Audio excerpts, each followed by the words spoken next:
किनारा करने का फैसला कर लेती है तो मेरा ख्याल है उसे जाने देना चाहिए, क्योंकि वो बहुत पहले से जा चुकी होती है। उस वक्त आपका कोई तरला, कोई वास्ता और कोई कसम उसके फैसले को नहीं बदल सकते।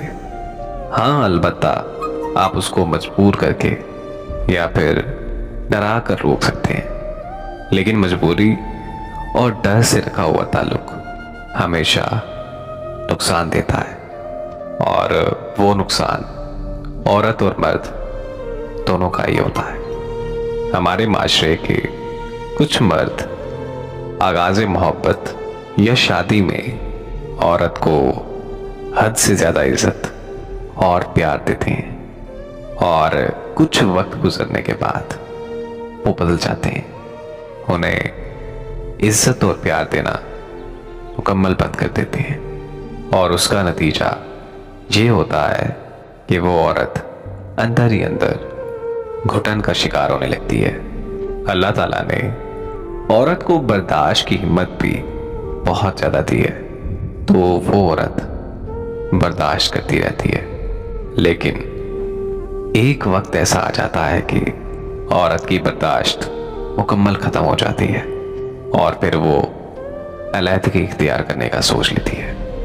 वो अलैहदगी की वजह से एक ही होती है कि मर्द ने उस औरत की इज्जत नहीं की, उस औरत को प्यार नहीं दिया, जबकि मर्द की सोच के मुताबिक अलैहदगी की वजह औरत की जिंदगी में किसी दूसरे मर्द का आना होता है।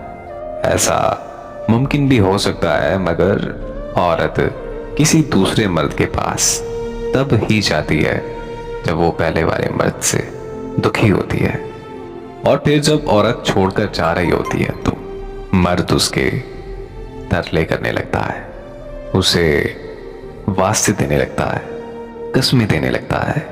लेकिन इन सब का असर औरत पर नहीं पड़ता, क्योंकि वो बहुत पहले जा चुकी होती है। ऐसे मोड़ पर औरत को कभी रोकना नहीं चाहिए, बल्कि उसे जाने देना चाहिए। लेकिन कुछ मर्द औरत के इस फैसले को कभी तस्लीम नहीं करते, और फिर उन्हें डराना, धमकाना या फिर ब्लैकमेल करना शुरू कर देते हैं, और फिर कई औरतें मजबूर होकर रुक जाती हैं।